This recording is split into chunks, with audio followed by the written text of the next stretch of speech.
à tous et à toutes et bienvenue à notre 11e webinaire. Bonjour Madame Noura Bilé. Bonjour tout le monde. Je vais super bien.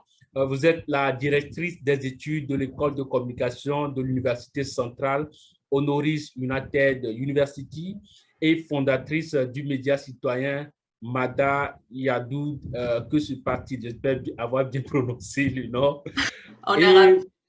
et est vice-présidente du réseau arabe du journalisme scientifique. Exactement. Merci, merci d'avoir accepté notre invitation. Merci pour votre invitation et pour cette opportunité de parler d'un sujet super intéressant aujourd'hui. Comment le média se prononce-t-il en arabe? ماذا يحدث. En fait, le média Medaya. ماذا يحدث, oui, il est en deux langues, en français et en arabe, mais le nom en réalité, puisqu'il est en fait un média tunisien, donc il est un nom arabe qui se comprend même par d'autres pays arabes. Donc ماذا يحدث, ça signifie que se passe-t-il. D'accord. Avec cette crise qui touche tous les pays du monde, non seulement, parce que là, je ne vais pas parler seulement de la Tunisie ou le monde arabe, mais réellement, donc ça touche tous les pays du monde, avec pas mal d'études qui ont été publiées sur ce sujet, notamment donc l'étude en 2020 par First Love, qui a donc donné un chiffre inattendu par rapport donc à cette confiance en médias. Peut-être la crise du corona, donc, qui a permis donc aux citoyens de reprendre cette confiance en médias, parce que c'était les médias traditionnels qui ont invité donc les responsables du domaine de santé, qui ont créé ces plateaux en présence des experts du domaine.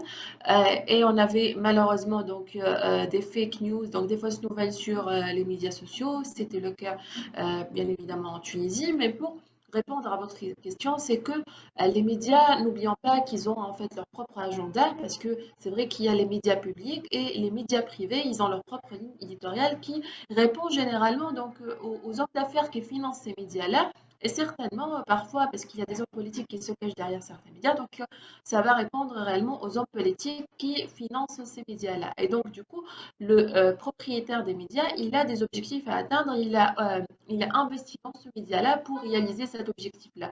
Et donc, c'est la raison pour laquelle on commence en fait, les citoyens, il y a cette défiance des citoyens à l'égard donc des journalistes qui travaillent pour ce média-là, même si les journalistes, après tout, quand ils travaillent pour un média, ils ont à respecter la ligne éditoriale, ils ont parfois des principes qui vont à l'encontre, mais un journaliste, il va quand même, il veut travailler, exercer un job. Et à part ça, c'est que ce qu'on a remarqué ces dernières années, parce que les médias étaient les seules sources d'information, et avec la naissance donc, des plateformes électroniques, donc les plateformes électroniques sont devenues un concurrent entre autres médias. Et là, en fait, on s'est trouvé face à des médias qui participent eux-mêmes à partager des fausses nouvelles. C'est-à-dire, hier, par exemple, je prends l'exemple de la Tunisie, il y a eu en fait une annonce sur Facebook qui disait qu'il y aura en fait aujourd'hui une grève donc, auprès donc, des transporteurs des carburants. Et tous les médias, ils ont transmis l'information telle qu'il est. Et les gens, ils ont pensé que c'était l'Union générale des travailleurs tunisiens qui soutient en fait cette grève-là, parce que quand même c'est une grande en fait institution. Alors là, le GTT, c'est l'Union, donc elle s'est trouvée obligée de publier sur Facebook pour dire qu'on n'a pas communiqué sur ça, qu'on ne soutient pas cette grève-là. Et aujourd'hui, d'ailleurs, il n'y a pas de grève. Alors les médias traditionnels, ils se sont malheureusement impliqués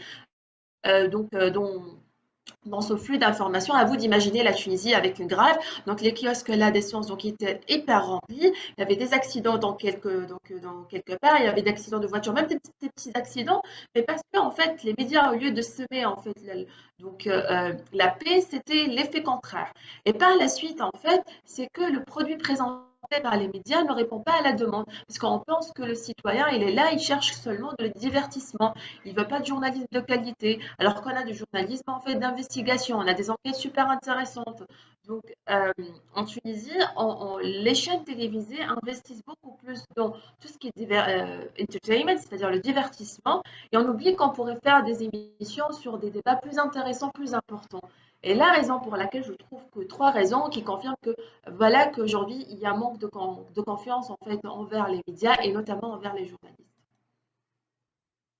Et à votre avis, selon vous, comment peut-on restaurer cette confiance-là qui s'est érodée?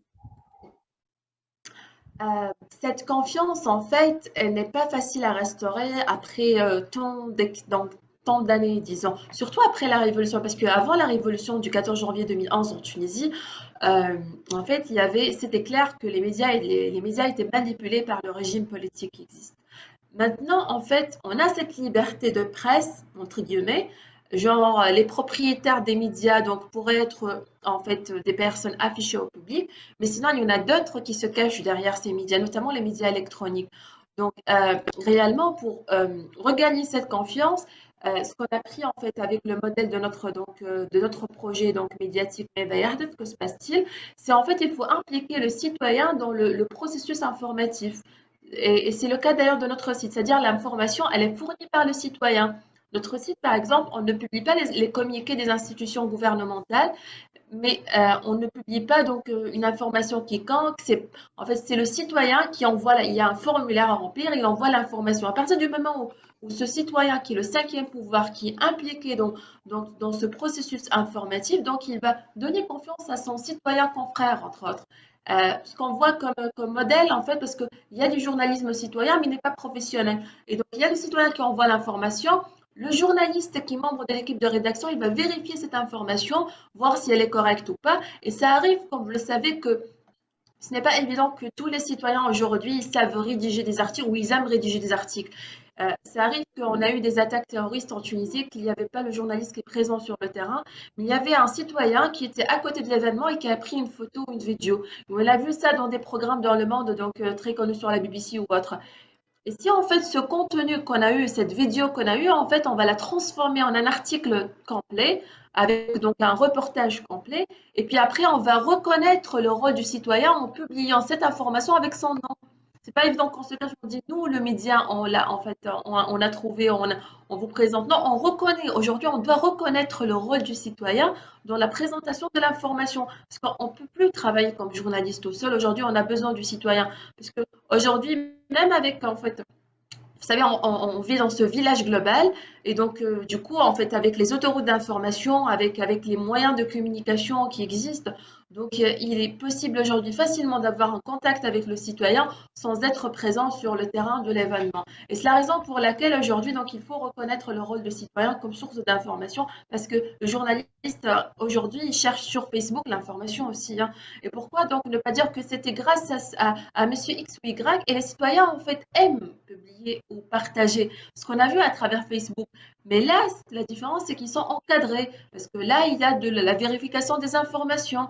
Donc c'est un processus complet qui met en valeur le citoyen et qui en même temps, en fait, on fait un rappel aux éthiques journalistiques.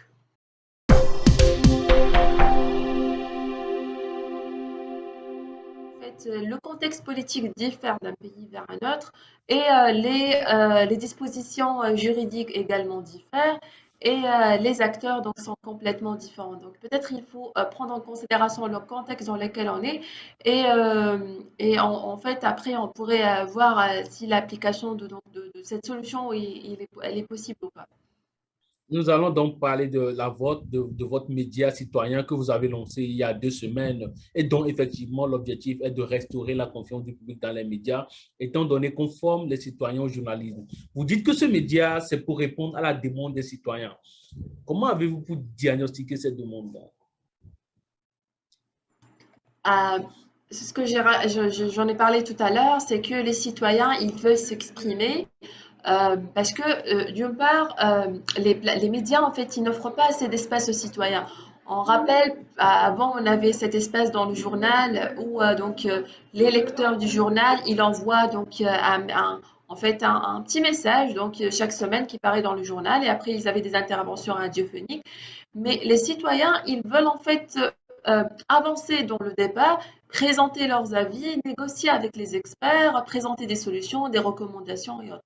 Et quand on dit citoyens, il y a différentes catégories. Il y a donc les citoyens qui ont des diplômes universitaires, d'autres qui n'ont pas de diplôme, des citoyens qui sont chômeurs, d'autres qui travaillent. Donc là, en fait, un média ne pourrait pas, à travers son espace, réellement, le média dans son format traditionnel ne pourrait pas offrir donc une plateforme qui répond à tout le monde, un espace qui répond aux besoins de tout le monde. C'est la raison pour laquelle quand tu t'es dit élargir en fait cette plateforme à tout le monde et que l'information elle vienne par ce monde-là, c'est-à-dire le citoyen. Donc en chômage, il y a une plateforme pour s'exprimer. Celui qui est un travailleur indépendant, pareillement, il a son espace. Donc on a offert cette liberté d'envoyer un article à travers un formulaire, d'envoyer une photo ou autre, et après on se charge de l'editing, ou sinon donc du montage et autres. Donc, et bien sûr, la vérification, s'il s'agit d'un événement.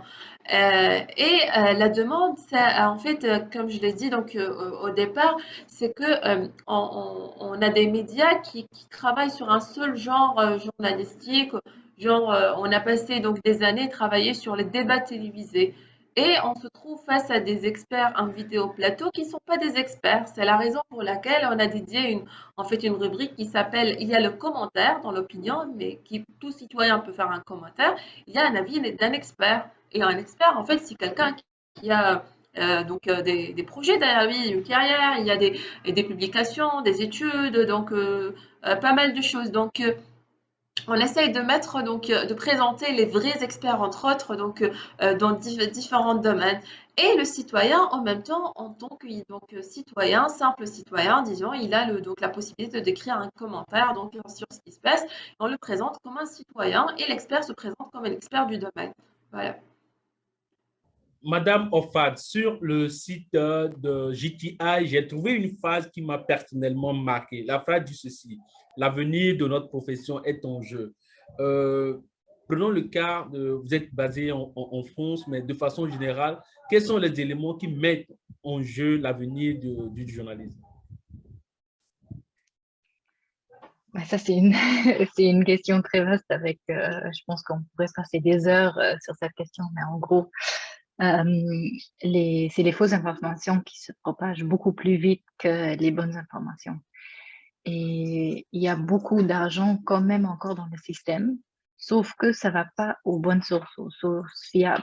Donc, c'est pour ça que la JTI veut adresser ces problèmes-là en donnant la visibilité sur les médias qui ont des processus clairs et qui sont transparents.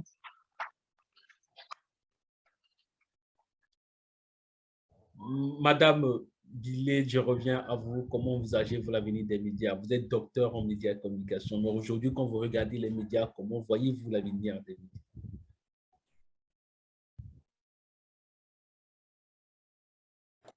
Pardon, j'ai pas compris votre question. Ah, d'accord. Ma question, c'est de savoir comment voyez-vous l'avenir des médias? Je disais tantôt que vous êtes docteur en médias et communication, mais aujourd'hui, quand vous voyez les médias, comment les envisagez-vous?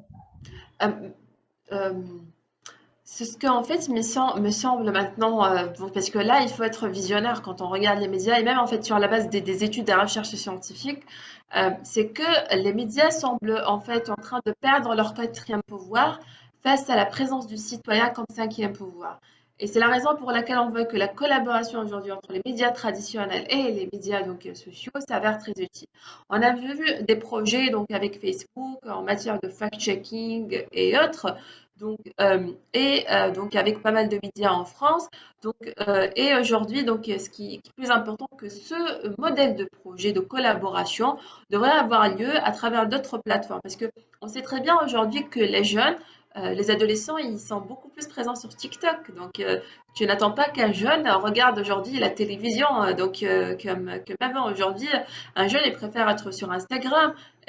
Donc, les publics des médias sont en train de suivre, en fait, les publics potentiels, disons, sont en train de fuir les médias. C'est la raison pour laquelle il faut que cette collaboration entre médias traditionnels et donc plateformes, je ne vais pas dire de nouveaux médias parce qu'en fait on ne parle plus de nouveaux médias, mais plateformes électroniques, cette collaboration s'avère très utile aujourd'hui si on veut réellement en fait sauver notre média. Et c'est la raison pour laquelle en même temps, parce que quand on parle de médias, on parle d'une école de journalisme, on parle de l'école de cinéma pour avoir les menteurs et autres. Donc la question se pose sur la présence de ces disciplines également à l'université, donc dans l'avenir. Est-ce qu'on a besoin de ces gens-là à partir du moment où il y a des créateurs de contenu qui sont présents sur YouTube et Instagram et qui attirent déjà des publics? À partir des annonceurs aujourd'hui qui n'ont pas besoin d'investir dans les médias pour faire de la publicité, alors qu'ils préfèrent les plateformes électroniques. C'est la raison pour laquelle les médias traditionnels aujourd'hui, que ce soit télé ou radio ou même presse électronique, hein, ils devront revoir leur modèle économique et revoir également la façon avec laquelle ils présentent l'information et collaborer avec donc le public qui est présent sur les médias sociaux. Donc, il faut qu'il y ait une union et l'union fait la force.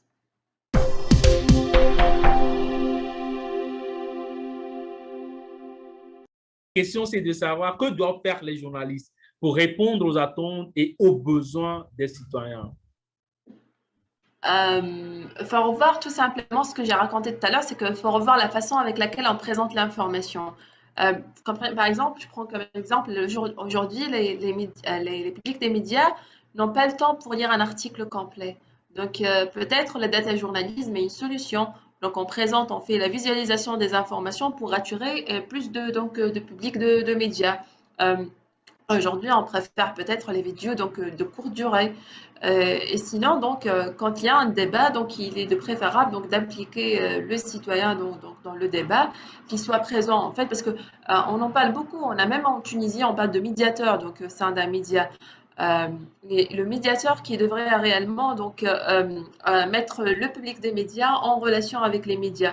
Or que réellement, si on regarde l'exemple de France 3, il y a toute une émission par semaine, une fois par semaine, on invite donc les publics qui sont sur le plateau et on parle des choses qu'on n'a pas appréciées en tant que public pendant des émissions, ou sinon on donne un avis sur un sujet bien précis qui a été discuté lors d'un débat ou autre. Donc il faut impliquer beaucoup plus ce citoyen dans le processus d'information et sinon présenter l'information d'une autre façon. Et c'est la raison pour laquelle pendant la crise du coronavirus, il y avait certains médias, donc là, en fait, j'ai entamé une recherche pendant la première vague du coronavirus, comment les médias se sont comportés face à cette crise-là.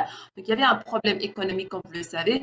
Beaucoup de journalistes ont été renvoyés, d'autres ont reçu un salaire à moitié. C'était une crise économique. Et donc, certains médias, qui est un nombre minime, très minime en Tunisie, qui a essayé de revoir la façon avec laquelle il a présenté les informations au public, à travers l'organisation d'un live sur Facebook, à travers un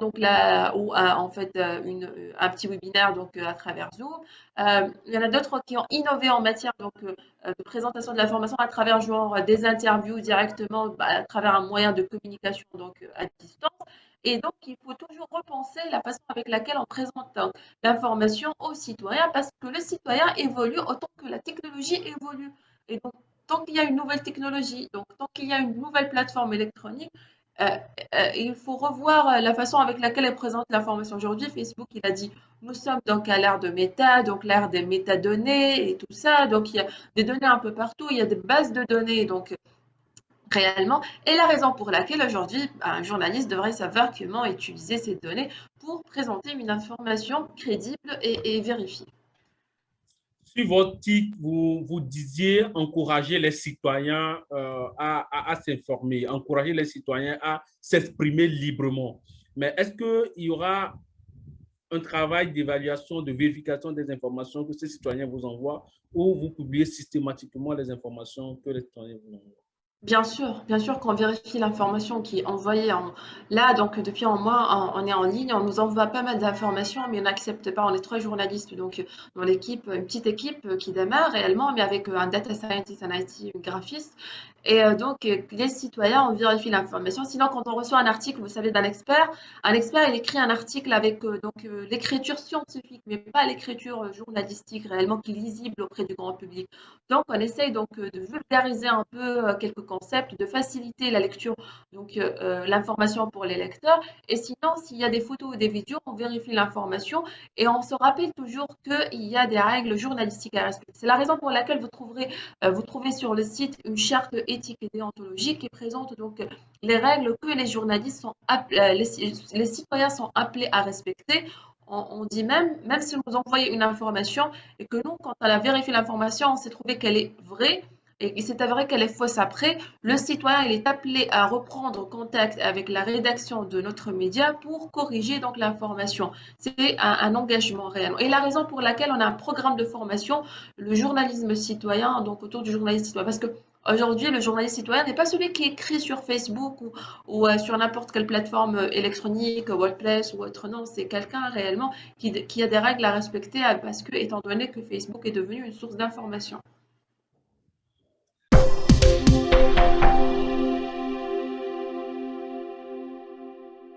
Est journaliste et qui ne l'est pas, selon vous? Aujourd'hui, en fait, ce qu'on a fait à travers notre site, ce qu'on a proposé, donc le média, parce que le média, il a un modèle économique donc, il est bien précis, donc il y a une source de revenus à travers la formation. Et la raison pour laquelle on offre un programme de formation basé sur 3 niveaux. Le premier niveau, c'est en fait devenir journaliste citoyen. Deuxième niveau, donc s'introduire au monde du journalisme. Et troisième niveau, donc c'est finir par avoir un diplôme en journalisme.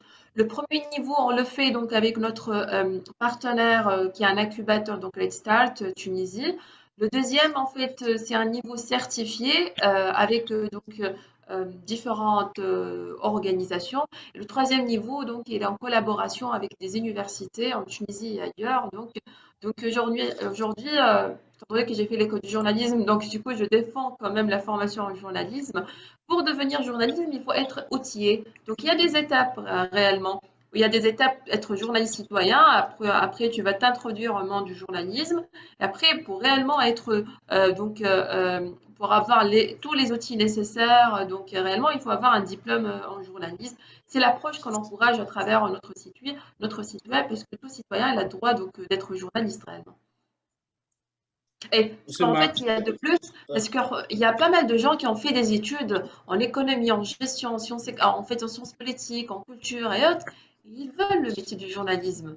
Donc, moi, au niveau de l'université, par exemple, on présente un diplôme qui a un master 2 en transmédia et on accepte en fait des gens qui ont un M1 dans d'autres domaines parce qu'on a besoin des gens en fait qui sont experts donc dans différents domaines. Comme ça, on forme un journaliste économique, un journaliste politique, un journaliste culturel. Et la raison pour laquelle, en fait, il y a des gens qui ont fait donc, se sont spécialisés dans d'autres domaines, alors que réellement, ils aiment le processus d'informer le public, de partager.